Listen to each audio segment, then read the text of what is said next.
Dr. Martin Luther King Jr. was a man committed to justice, equality, and peace. In his efforts for civil rights, he held an unflinching determination to achieve freedom and human dignity for all. On behalf of all that he stood for, all that he aspired towards, and all those he inspired, we honor him today for his commitment to justice. We thank you for joining us as we celebrate his life and work with our pre-recorded tribute, as we cannot gather together on campus due to the global pandemic. I welcome you to listen to the voices of our community. For a moment, let's try not to be so mean. For a moment, let's imagine Martin Luther King's dream of a world free from bias, free from inequality, free from hate. Just imagine that world. Now, wouldn't it be great if that space free from hate could be our reality? I have a dream, but it's time to wake up. We have work to do. There's work for me and there's work for you. Together, we're working for a better future. Together, we can make this dream reality. My name is Hannah Sandy, and I'm the Class of 2024 Senator. Today, I will be reading an excerpt from Dr. Martin Luther King Jr.'s I Have a Dream speech. From this excerpt, I was inspired to do an art piece. So, I enjoy it very much, and I hope you do as well. Let us not wallow in the valley of despair, I say to you, my friends. And even so, though we face the difficulties of today and tomorrow, I still have a dream. It is a dream deeply rooted in the American dream. I have a dream that one day this nation will rise up and live out the true meaning of its creed. We hold these truths to be self-evident, that all men are created equal. I have a dream that one day, on the red hills of Georgia, the sons of former slaves and the sons of former slave owners will be able to sit down together at the table of brotherhood. I have a dream that one day, even in the state of Mississippi, a state sweltering with the heat of injustice, sweltering with the heat of oppression, will be transformed into an oasis of freedom and justice. I have a dream that my 4 little children will one day live in a nation where they will not be judged by the color of their skin, but by the content of their character. I have a dream today. I have a dream that one day down in Alabama, with its vicious racists, with its governor having his lips dripping with the words of interposition and nullification, one day right there in Alabama, little black boys and black girls will be able to join hands with little white boys and white girls as sisters and brothers. I have a dream today. I have a dream that one day every valley shall be exalted, and every hill and mountain shall be made low. The rough places will be made plain, and the crooked places will be made straight. And the glory of the Lord shall be revealed, and all flesh shall see it together. This is our hope, and this is the faith I go back to the South with. Motivational, amazing, radiant, talented, inspirational, nurturing, loving, unique, trustworthy, honest, effective, respective, king, iconic, noble, and genuine. Each of these positive words can be used to describe the powerful activist and spokesperson and leader during the civil rights movement, Martin Luther King. Martin Luther King had many dreams. He dreamt for justice. He dreamt for peace. He dreamt for unity. He dreamt for love.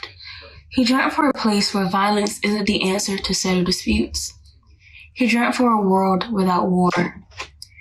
He dreamt for a community without poverty and homelessness. He dreamt for a nation without racism and discrimination. Sadly, this angel flew to heaven too soon, leaving us with dreams. Let's fulfill his dreams. Let's feed the hungry. Let's stop the fighting and the killing. Let's become equal. Let's move beyond race. Let's build a greater nation. Let's fulfill his dreams. Let's create a world of honesty. Let's create a world of peace. Let's create a world of love. Let's create a community of careness and forgiveness and wholeness. Let's create a nation where everyone, regardless of race, can feel safe, can feel loved, can feel united, can live in a place without being judged, no matter the skin color, their hair texture, the things they eat, the language they speak, or the clothes they wear. Thank you. Hi, I'm Caitlyn L. Lewis, and I am the Graduate Assistant for Cultural and Community Engagement. Today I'll be reading 2 poems by Nikki Giovanni about dreams, revolutionary dreams. I used to dream militant dreams of taking over America to show these white folks how it should be done. I used to dream radical dreams of blowing everyone away with my perceptive powers of correct analysis. I even used to think I'd be the one to stop the riot and negotiate the peace. Then I awoke and dug that if I dreamed natural dreams, doing what a woman does when she's natural, I would have a revolution. Dreams. In my younger years, before I learned that Black people aren't supposed to dream, I wanted to be a Raylette and say,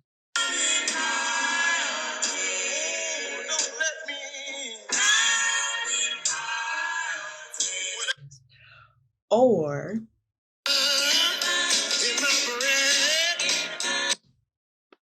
Marjorie Hendrickson grind all up against the mic and scream,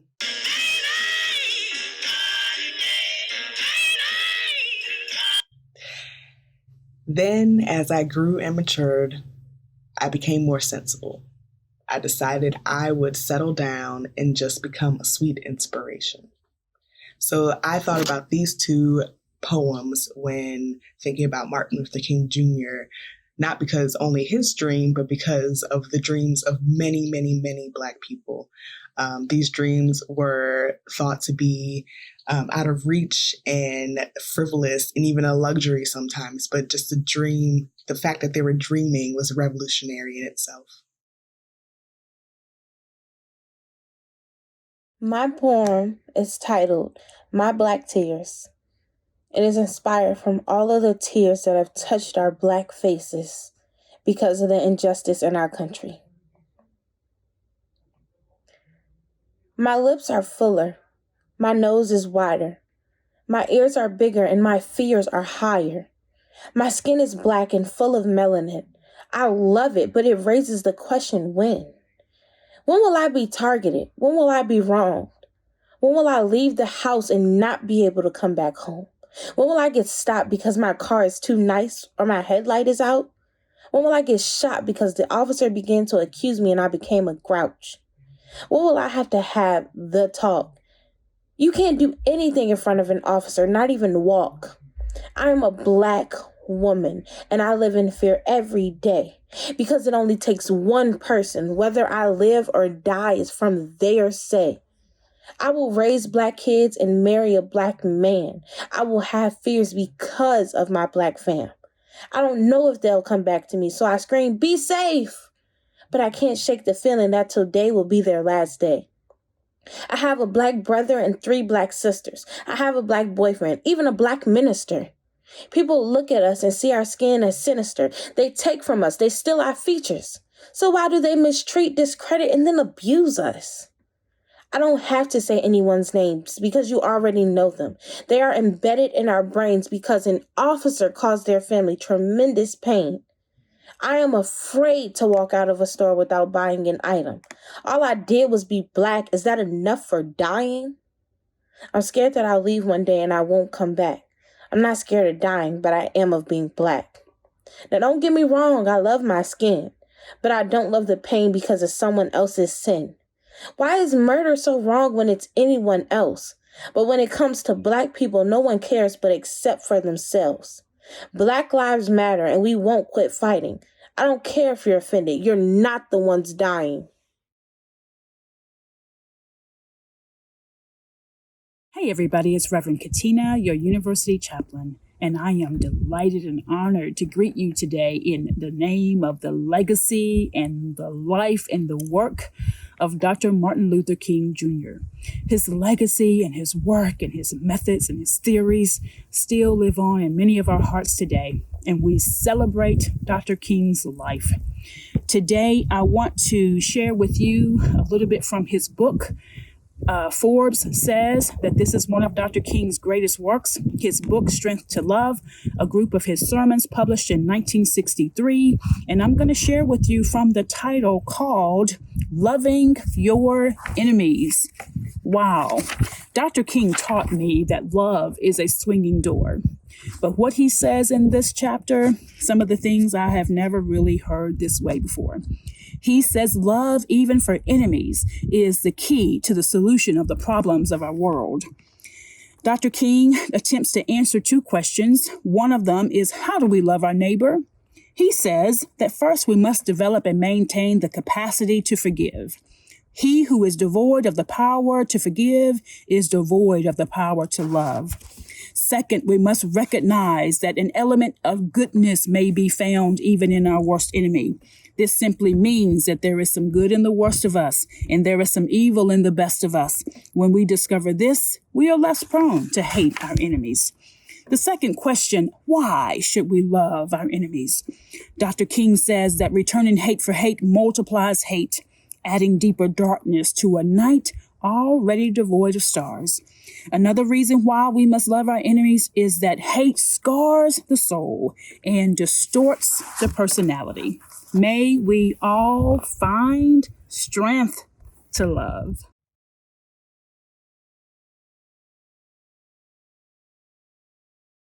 Lift every voice and sing till earth and heaven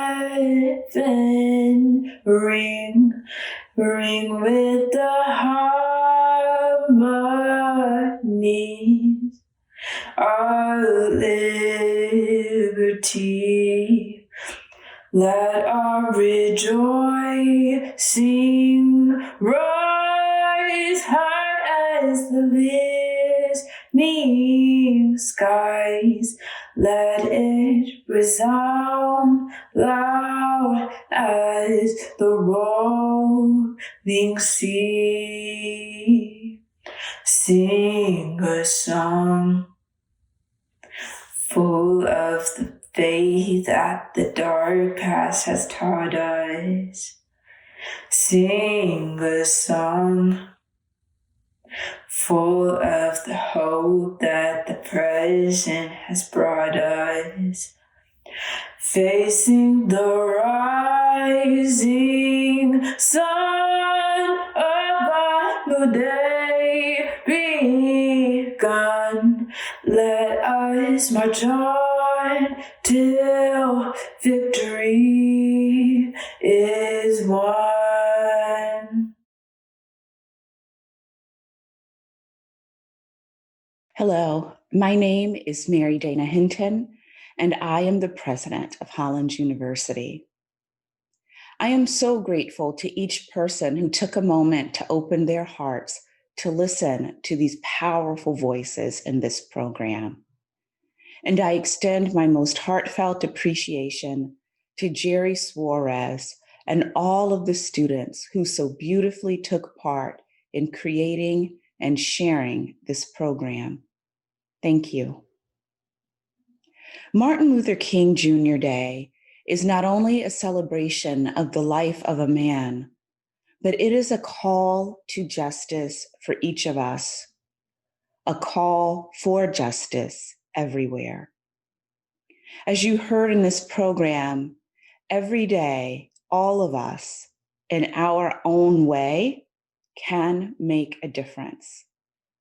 Whether through creative endeavors like art, song, or writing, or through our service to the community, our daily work, or our life's mission and purpose, each day we make a choice whether to advance the work of justice or to stand in its way by doing nothing. There is no neutral choice. There is the choice to make the world better or to be complicit in injustice.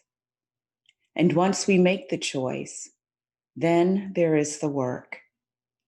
Sometimes our work is grand action on a global scale, and sometimes it's merely witnessing to the humanity of another. Whatever the circumstance, it is our work to do.